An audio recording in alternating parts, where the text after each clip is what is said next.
하나님의 말씀을 여러분들이 공부하고 연구하고 그런 준비의 과정들이 없다면, 그리고 기도하지 않는다면 결코 성장은 일어나지 않습니다. 자, 한 가지만 좀 팁을 드릴게요. 여러분들 아이들을 대할 때에 그 아이들을 이해하기가 쉬우세요? 어려우세요? 나는 아이들과 너무 잘 통한다 하시는 분 손 들어보세요. 나는 이 아이들이 한국 사람인지 모르겠다, 때로는. 이런 생각 드시는 거. 아니, 때로는 얘가 외계인인 것 같다 생각하시는 분 있으세요? 그런 생각 안 드세요, 여러분? 저희 집에 아이가 3명 있어요. 중학교 이제 1학년, 이제 6학년, 7살 이렇게 있는데요. 제 자녀지만 때로는 이해가 안 갈 때가 많아. 여러분들도 그러시죠? 여러분들이 자녀나 가르치는 아이들, 말하는 거, 생각하는 거, 그들의 가치관이나 그런 것들이 전혀 마음에 와닿지가 않을 때가 많아요. 여러분들 그러기 위해서 아이들을 이해하기 위해서 어떤 노력들을 해보셨어요? 어떤 노력들을 해보셨어요? 간단한 팁 하나만 드릴게요. 여러분들 인터넷 유튜브 다 하실 수 있으시죠? 여러분 유튜브에 가시면 EBS 교육방송이 있어요. EBS 교육방송. 그 EBS 교육방송에 보면 영상들이 예전부터 올라왔던 게 무료로 다 풀려 있는데, 거기에 보면 아이들을 이해할 수 있는 프로그램들이 굉장히 많아요. 예를 들어서 아이들의 학교 생활이라든지 발달 단계라든지, 그 다음에 아이들이 어떤 학업을 하게 되어지는 고학년들 같은 경우에 중고등부 선생님을 꼭 보셔야 돼요. 아이들이 어떤 것을 배우고 어떠한 입시를 준비하며 어떻게 살아가야 되는지, 이런 것들이 단순히 지식을 전달하는 것이 아니라 아이들을 연구하기도 하고 뭐 이론적으로 살펴보기도 하고 많은 것들이 있어요. 이런 것들이 무료로 있으니까 이런 것들 살펴보시기를 바라고요. 또 조금만 우리가 신경을 쓰게 되어지면 어떻게 해요?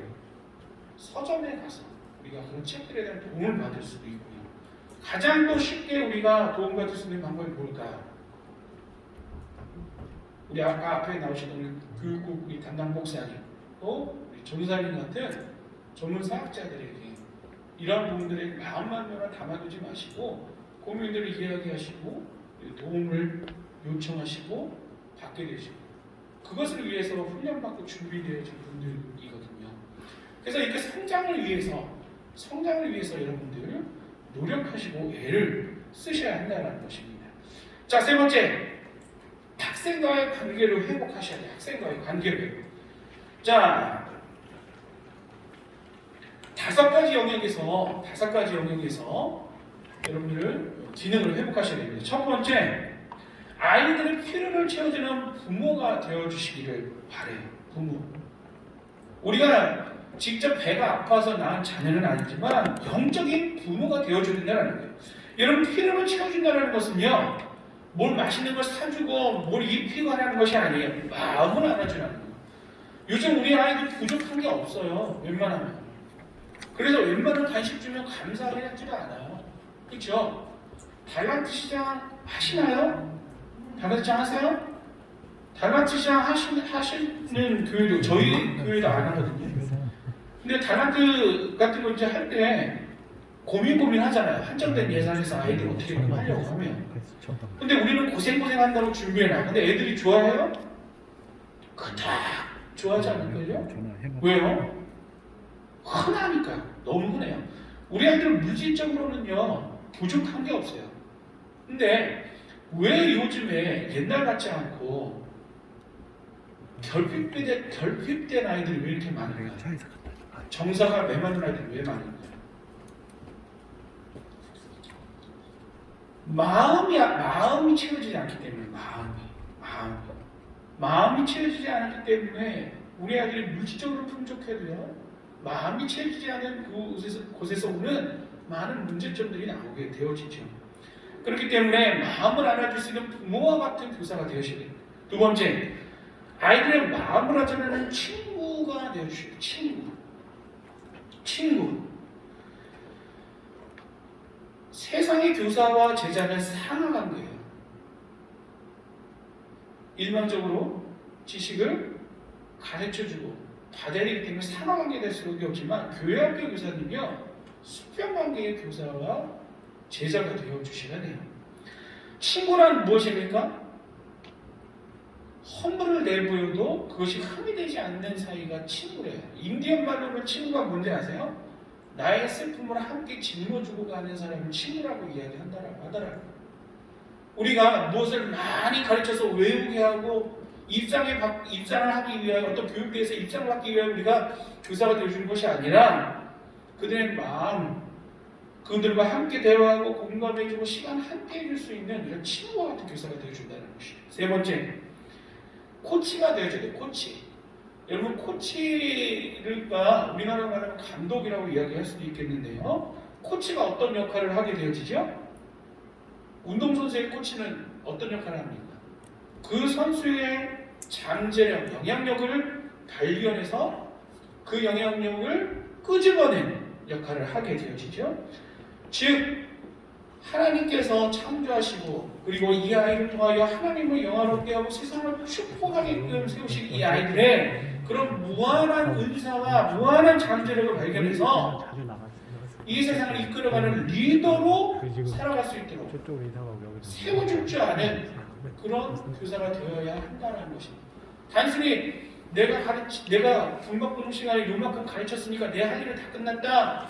이거는 교회학교 교사가 해야 할 그 역할이 아닌 거예요. 하나님 말씀을 전하고 가르쳐야 되지만 플러스 알파로서 이 아이가 정말 그 말씀을 가지고 세상에서 살아가는지 그리고 살아가게끔 해야 하는 것이 바로 코치로서 우리가 해야 됩니다. 네 번째, 모델입니다. 모델. 여러분, 말로 가르치는 것보다 삶으로 가르치는 것이 더 영향력 있다는 건 잘 아시죠? 롤모델.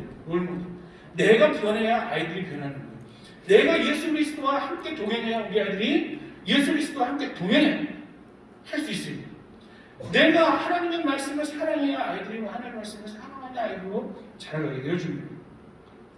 다섯 번째, 관심입니다. 관심. 하나님에게 관심을 가져야 해요. 예수님께서 이르냐 한 마리를 찾기 위해서 찾아나섰던 목자의 이야기, 비유 이야기 기억하시죠? 세상에 어떤 계산적으로 따지게 되면 참 비효율적인 일이에요. 그렇죠? 한 마리 그냥 잊어버리고 말지 99마리가 더 그 사람에게는 이익 아닙니까? 근데 99마리는 그냥 놓고 한 마리를 찾아 갔다는 거예요. 그게 세상의 이치와 교회의 이치가 다른 부분입니다. 이런 양같이 보이는 하나하나를 포기하시면 안 돼요. 하나님께서는 그 이른 양 같은 아이도 사랑하고 부르신다는 것이죠. 자, 마지막 네 번째 우리가 회복해야 할 영역은요, 부모님과의 관계 회복입니다. 자, 첫 번째, 부모님을 좋은 동역자로 세우시기를 바랍니다. 쉽지 않아요. 쉽지 않다는 걸 알고 있습니다. 특별히 요즘 시대의 부모님들은 더더욱이나 어려운 것 같아요. 그러나 우리가 결코 포기해서는 안 되는 것이 바로 이 부모님을 아이들을 신앙으로 키워가는 동역자로 세워야 한다는 것입니다. 그렇기 때문에 여러분들 부모님과 많은 커뮤니케이션을 할 수 있도록 노력을 하셔야 됩니다. 문자가 되었든 카톡이 되었든 전화가 되었든 아니면 대면이 되었든 신앙이 되었든 우리 아이가 어떻게 신앙생활을 하고 있고 어떤 마음에 고민이 있으며 또 어떤 좌절과 어떤 꿈들이 있는지를 부모님과 함께 나누고 또 함께 기도할 수 있어야지만 아이들이 말씀으로 변화되고 살아갈 수 있다는 것이죠. 여러분, 우리가 1년에 아이들을 만나는 시간이 굉장히 짧습니다. 1년 365일 중에 정 한 주도 안 빼면 52번 만나는 거예요. 그렇죠? 그 50일을 만나는 것 중에 시간으로 따지면 몇 시간이나 만날까요? 52시간 못 만나요. 왜요? 예배 시간 다 빼야죠. 빼고 아이들과 직접 만나는 시간 끼케야 20분? 20분도 평균적으로 긴 거예요. 장신대 박상진 교수님께서 그 연구하신 자료에 의하면 대한민국 평균 음악 공부 시간이 11분 정도밖에 안 된다고 하죠. 굉장히 짧은 시간이죠. 이 짧은 시간에 어떻게 아이들에게 영향력 있게 그 시간 안에 아이들 만난다고 해서 어떻게 영향력 있게 할 수 있겠어요? 그렇기 때문에 이 부모님을 동역자로 세우는 것, 부모님과의 관계를 맺는 것이 굉장히 중요하다는 것입니다. 자, 두 번째, 부모님들이 주일학교로 들어오게 만드십시오. 칼빈은 가정은 작은 교회라고 말했다라고 해요. 다시 말해서 가정이 교회이며 가정의 부모들은 자녀들의 영성을 책임지는 목회자라는 것이죠. 그렇기 때문에 교사는 학생들의 제1의 교사는 부모님이라는 사실을 기억하고 그리고 또 주일학교에 좋은 지지자가 될 수 있도록 부모님들을 좀 교회로 들어올 수 있는 장치들을 조금 마련해 놓으시는 것이 좋습니다. 아마 다들 하실 거예요. 어떤 부모 초청 예배라든지 어떤 캠프의 어떤 한 부분에서 초청이라든지 또 성경학교에 교사로 들어오신다든지 여러 가지 방법들을 좀 고려하셔서 부모님들을 좀 들어오실 수 있게끔 관심 가질 수 있게끔 하시는 것이 굉장히 중요하겠죠. 자, 이제 마무리를 1번 마무리 좀 해보려고 합니다. 우리가 이 1번을 통해서 기억해야 할 세 가지가 있습니다. 첫 번째는 하나님이고요. 두 번째는 바이블, 성경이고요. 네 번째는 사람입니다. 자, 첫 번째 하나님. 항상 우리를 부르신 하나님을 우리는 기억해야 합니다. 하나님에 대해서 우리는 감사하고 또 충성해야 하며 또 우리는 그런 교사가 되어야죠. 우리를 교사로 부르신 것은 하나님이시라는 것, 그리고 그 하나님께서 우리를 통해서 일하시며 그 우리에게 교사르신 우리를 통해서 우리에게 천하보다 귀한 영혼을 맡기셨다는 것이죠. 자, 두 번째 기억할 건 뭐라고 했죠? 성경입니다. 성경. 바로 그 도구로서 하나님은 우리에게 성경을 주셨어요. 하나님의 말씀을 주셨죠. 여러분, 하나님의 말씀만이 사람을 변화시킬 수 있습니다. 믿으십니까? 믿으십니까? 말씀만이 사람을 변화시킬 수 있어요. 아무리 개떡 같은 사람이라도 하나님의 말씀이 그 안에 들어가면 사람이 변하게 되죠. 여러분, 제가 전도사 때, 교육 전도사 때, 20살, 20대 때 이야기인데요. 그 교회는 한 80명 정도 아이가 있었어요. 80명 정도 아이가 있었는데 특이하게 40명은 일반 가정 아이들이고요. 40명은 보육원 아이들. 여러분, 보육원이 아주 옛날에는 명칭이 뭐였는지 아시죠? 고아원. 그러면 우리가 흔히 생각하기를 보육원 하면 부모님들이 없는 애들이 가는 곳이라고 생각하기 쉬운데 정말 그럴까요? 그렇지 않아요. 당시 제가 20대 때, 제가 지금 40대 중반 정도 됐으니까 20대 때에 그때 통계만 보더라도 그 보육원에 한해서 통계만 보더라도 부모 없는 애들이 10명 중에 1명밖에 안 돼요. 나머지 9명은요 부모가 있어요. 한쪽 부모만 있는 사고나 이런 것 때문에 사교 때문에 그런 아이들도 있지만 대부분은요 엄마 아빠가 다 계세요. 왜 보육원에 오는지 아세요? 갈라서 오면서 나는 얘를 못 만든다. 그러면 분명 한쪽이라도 그럼 내가 맡겠다 했는데 나도 못 맡아. 그럼 어떻게 해요? 보육원에 맡깁니다. 근데 이 부모들이 참 웃겨요. 열이면 열 아이들한테 이말하고 아이들 맡겨요. 뭐라 맡기냐면 제가 거기서 7년을 사역을 했는데 여기서 조금만 있으면 여기서 조금이라는 게 좀 다르긴 해요. 몇 주만 몇 달만 있으면 엄마 아빠가 찾아올 거야. 제가 7년 동안 있으면서 그 약속 지킨 부모 한 명도 못 봤어요. 한 명도 못 봤어요. 근데 문제는 이 아이들이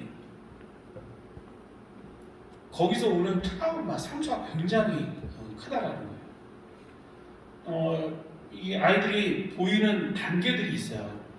첫 번째 오게 되시면 부정을 해요. 부정.